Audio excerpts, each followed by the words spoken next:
The number two things, I make him forgetful of his sins. I make him forget the small sins that he has done. And that way he gets control of him. And the number three thing is when ujub enters his heart, when self-admiration enters his being into his bloodstream, when he begins admiring his small act. Oh, now look at me, I pray salah on time. Look at me, I've never missed a fast in my life. I go to Hajj every year. I come to these majalis of Imam al-Hussain every single time. I've never missed a majlis. Here Allah subhanahu wa ta'ala says, hold on for a second. Verse 103, chapter 18 of the Holy Quran. Allah says, do you want me to tell you who are the biggest losers when it comes to deeds? Allah says, let me introduce you to them. They are those whose the value of their deeds got wiped out in this very own lifetime while they were thinking they were doing some good deeds. I want to keep my message short because inshallah we want to learn from Maulana inshallah. So inshallah my very short topic today is a summary of the discussions over the last 10 nights. Here, Shaitan is not going to come and attack you if you don't pray. You're already in his hands. He's not going to come and find you if you're in gatherings of music and dancing and singing. You're already in his camp. He's going to come here when you're doing ibadah, when you're trying to worship Allah subhanahu wa ta'ala, when you're trying to find Allah subhanahu wa ta'ala, when we start thinking that because I pray salah, now Allah you owe me. Now, because I fast all 30 days of Ramadan, I must be better than that person who fasts 29 days, or 28 days, or the person who doesn't fast at all. Oh Allah, you owe me. Because I go to Hajj, oh Allah, I must be great in your eyes. Because I come to the majalis of Imam al-Hussain, Zahra, oh Lady Zahra, you must owe me, you owe me a favor. No, here Amir al-Mu'minin Ali ibn Abi Talib salawatullah. Allahumma salli ala Muhammad wa ali Muhammad. Says he who considers himself great in the eyes of Allah is worthless. He who thinks that look at me, look, nobody does matam like me, nobody recites noha like me, nobody recites speeches like me, nobody can pray like me, nobody recites the Quran like me. Oh Allah, I must be grand in your eyes. Oh Imam al-Hussain, I must be valued in your eyes. There is no way the fire of hell can touch me. Amir al-Mu'mineen says that this person's deeds are worthless. This person is worthless who thinks because of his deeds that Allah owes him something. No, by Allah, we are the ones who should be grateful to you, O Allah, for you have granted us this love of Muhammad and Al Muhammad. For you made us worship you, O Allah. There is no amount of worship that can ever be of value in the eyes of Allah subhanahu wa ta'ala. This azadari, these tears that flow from our eyes, these hands that make their marks on our chest, they're not because we want to try and gain points in the eyes of Imam al-Hussain and Lady Zahra alayhi salam, in the eyes of Allah subhanahu wa ta'ala. No, they are there because we benefit from them, because they form a form of our intercession for us, not because we will increase or decrease in the status of Muhammad and Al Muhammad. How can we ever come close to having an effect on Muhammad and Al Muhammad, for whom Allah subhanahu wa ta'ala in the Quran has exalted by saying, إِنَّمَا يُرِيدُ اللَّهُ لِيُذْهِبَ عَنْكُمُ الرِّجْسَ أَهْلَ الْبَيْتِ وَيُطَهِّرَكُمْ تَطْهِيرًا. Allahumma salli ala Muhammad wa ali Muhammad. So we learn that each and every action that we must take, we must follow it by humility and humbleness. And this is what we learn from our Imam. This is what we learn in Karbala. No sacrifice can ever be compared to that great sacrifice which Allah subhanahu wa ta'ala in the Quran says, وَفَدَيْنَاهُ بِذِبْحٍ عَظِيمٍ. The greatest sacrifice in the human race was the sacrifice of Imam al-Hussain alayhi salam. But look at your Imam al-Hussain. When Imam comes at his final time to bid farewell to Lady Zainab alayhi salam, in his wasiyah to Lady Zainab, he says one thing, وَلَا تَنْسَيْنِي فِي صَلَاةِ اللَّيْلِ. Oh Zainab, oh Sister Zainab, don't forget your brother Hussain in Salat al-Layl. Today me and you cry a few tears. We do matam a little bit. We come to these majlises for a few hours and we think we've done something great. Here Imam alayhi salam has just presented the greatest sacrifice in the human race. And he asks his sister Zainab, Do not forget me in Salat al-Layl. For those brothers and sisters who recite Salat al-Layl, how do you remember your brothers and sisters? What do you say? You say, Allahumma ghfir li fulan ibn fulan. Here Imam alayhi salam is saying, oh Zainab, when you stand to pray Salat al-Layl in Sham Ghariba, remember Hussain in your salah. Allahumma ghfir li Hussain ibn Ali. This is the humility, this is the humbleness that our Imams are teaching us. When the sacrifice has taken place, when Imam's body has been beheaded, we find Lady Zainab comes to the body. She puts her hands under the body. She then raises her hands in dua to Allah subhanahu wa ta'ala. Allahumma taqabbal minna hadha al-qurban fida'an liwajhika al-kareem. Oh Allah, accept from us this qurban. My mind is baffled. Allah surely would accept this qurban. But look at the humility that Lady Zainab is showing. That maybe there is something that we have done. Maybe there might be something. So to make sure we will pray to Allah to accept this qurban from us. This is the teachings of our Imam. This is what Imams alayhimus salam teach us. Today people try and find shortcuts to get nearer to Allah subhanahu wa ta'ala, to enter into Jannah. We find people come to us and they say, oh, you don't need to pray, you don't need to fast, you don't need to do Hajj, just do Ali Ali and Hussain in Muharram and jobs are good and Jannah is guaranteed for you. No, by Allah, just think for a moment. Does your logic tell you that Imam Ali alayhi salam, who gave his life in the mihrab of salah, do you think he wants to belittle salah by telling his followers that you do Ali Ali and I'll get you into Jannah? That Imam al-Hussain who stood in Karbala at the time of Dhuhr, the time of Dhuhr is there, the enemies are showering their arrows, but Imam stands up and prays Salah, 2 rak'at Salatul Khawf, but he prays Salat al-Dhuhr, nothing comes in the way. Each and every Imam al-Sajjad, when he talks about Imam al-Hussain alayhi salam, he says, my father Hussain used to stand up and pray 1,000 rak'at Salat each night. That is Imam al-Hussain alayhi salam. Each and every Imam has demonstrated that Salah, Siyam, the commandments of Allah subhanahu wa ta'ala are non-negotiable. They are non-negotiable. Everything else comes beneath that. The Iman that you have in your heart. People try and find shortcuts to Jannah. Yesterday we talked that anything that has any value requires a level of sacrifice. You want Jannah, there is a level of sacrifice that is required from you.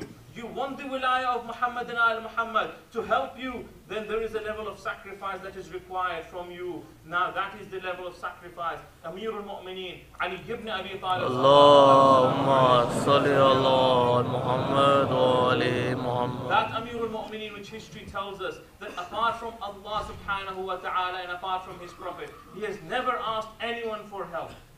That Amir al-Mu'mineen in Nahj al-Balagha asks for your help and my help. That Ali ibn Abi Talib, Fatihu Khaybar wa Hunayn, that Ali is asking you for help. He writes a letter to one of his governors.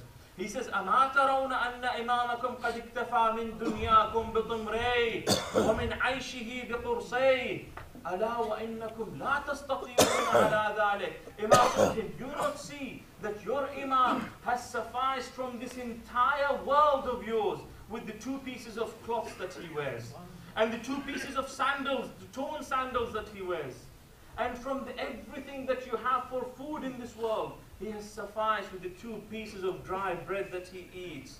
أَلَا وَإِنَّكُمْ لَا تَسْتَطِيعُونَ عَلَى ذَلِكَ. Amir al-Mu'mineen says, I know you can never imitate me in that. Do not even try to copy me in that. وَلَكِنْ أَعِينُونِي. But try to help me. And the Imam says, أَعِينُونِي. How, O Imam, how can we help you? بِوَرَعٍ وَاجْتِهَادٍ وَعِفَّةٍ وَسَدَادٍ. Imam says, do jiddu jahad in the way of Allah subhanahu wa ta'ala. وَرَعٍ وَاجْتِهَادٍ. Seek piety towards Allah subhanahu wa ta'ala. Help me by helping yourselves. That is what Amir al-Mu'mineen is saying. Help me by praying on time. Help me by demonstrating the love of Muhammad and Al Muhammad through your actions. Time and time again in Quran, Allah subhanahu wa ta'ala says, وَالَّذِينَ آمَنُوا وَعَمِلُوا الصَّالِحَاتِ. Those who believe and accompany it with amal salih, with good deeds. Imam is saying, help me by showing people that these are the Shias of Amir al-Mu'mineen. Show them through your actions. Help me by showing what Ali stood for. Today when people see you standing up for salah on time, they will say, no wonder this is the Shia of Ali. This is what we learn from Ali ibn Abi Talib. Today when people see you saying no to oppression, and the brother so beautifully said to us what is happening in Pakistan, today when people see you, you stand up against oppression, no to oppression, no to zulm, no to dhulm, then they will say, this is the fault. No wonder this is the Shia of Amir al-Mu'mineen. This is what he has learned from Hussain ibn Ali. This is what Imam is telling us. Do not try and find shortcuts to Allah subhanahu wa ta'ala, to Jannah through the wrong way. You are already on the shortest, the fastest, and the quickest path to Allah subhanahu wa ta'ala. The scientists and the mathematicians amongst you will second me on this, that the science tells us that the closest and the shortest distance between 2 points is a straight line. The shortest distance between 2 points is a straight line. Every curvy line is longer than the straight line. You are already on Sirat al-Mustaqim. You are already on the shortest, the quickest, and the fastest path to Allah subhanahu wa ta'ala. All that is now required from us is to accompany it with amal salih. And insha'Allah, with that love of Muhammad and Ala Muhammad, with that only path to Allah subhanahu wa ta'ala, accompanied by our deeds, insha'Allah, on the day of judgment, and from the time of death onwards, and in this world, we will see the fruits of this love of Muhammad and Ala Muhammad in our hearts. Only then will we truly be able to recognize the sacrifice of Imam al-Hussain in Karbala. Only then. Sheikh Abbas al-Qummi in Nafs al-Mahmoom narrates that on this day, on the day of Tasu'ah, that Umar ibn Sa'd began. The letter came, the instructions came from Ubaydullah ibn Ziyad, that go and ask Hussein to comply with my instructions or bring me his head. Umar ibn Sa'd began his attack. History writes that Imam al-Hussein was taking a nap just outside his tent, when Lady Zainab came to him and she said, Brother Hussein, can you not hear that the enemies are coming forth? Imam al-Hussein then sends Abu al-Fadl Abbas. Oh Abbas, go and tell them, can they give me just this one night? For by Allah, Hussein loves his Lord so dearly that Hussein wants to spend this final night in worshipping Allah subhanahu wa ta'ala and praying to him. The Umar ibn Sa'd agrees that he will give Imam al-Hussein this last night, and then the night begins. History writes, كَانَ لَهُمْ دَوِيٌّ كَدَوِيِّ النَّحْلِ. The noises were coming of tasbih and tahleel. Someone would be in salah, someone would be in ruku', someone would be saying Subhana Rabbi al-A'la wa bihamda in sujood, someone would be reciting Quran. Their noises were like the noises of the bees in their hive. That is how Imam al-Hussein and his companions spent the last night. Then history writes, Imam al-Hussein gathered all his companions in a tent.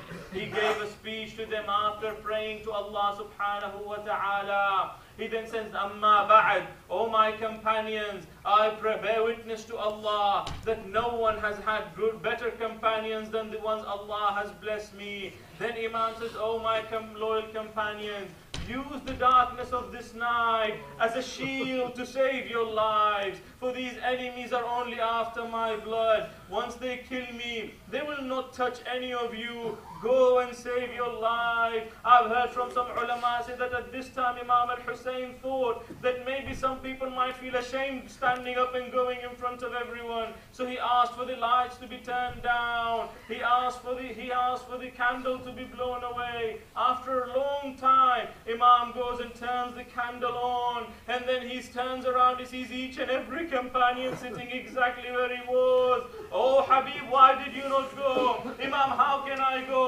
Abu al-Fadl Abbas stood up as the first one, and he said, oh Imam, we would rather be sacrificed than ever leave you alone. Then Muslim ibn Awsajah stood up, and he says, oh Imam, by Allah, if they were to kill me tomorrow, and then I was to be resurrected, and then to be killed again, and go through that pain, and then resurrected, and this was to happen 70 times, oh Imam, I would still give my life in the same way for you, O Imam. He says, O Imam, by Allah, I shall fight them with my arrows. When my arrows run out, I will fight them with my sword. When my sword breaks, I will pick up the stones and I will fight them with the stones. Another companion stood up and he says, O Imam, if I was to be cut into pieces and 1,000 times Allah subhanahu wa ta'ala resurrects me and I was cut into pieces again, I would still give my life for you. Imam congratulated them. He showed them their station in heaven. Then they began preparing for the greater sacrifice. At this time a little child comes to Imam and he says, Oh Uncle Hussain, is my name on this list? Imam sits on the ground. He says, Son Qasim, how do you see death? He says, Oh Imam, I see death sweeter than the taste of honey. Imam embraces him and he congratulates him. He says, Qasim, not only you, but even your cousin Abdullah al-Radi, Ali al-Asghar will also be martyred. Qasim said, Oh Imam, will the enemies reach the tents? Imam then told him and they cried. Then the night of Ashura carried on. Nafi' ibn Hilal says, it was my turn to guard the tents. As I was guarding the tents, I saw Imam al-Hussein heading towards the enemy lines. He was bending down and picking some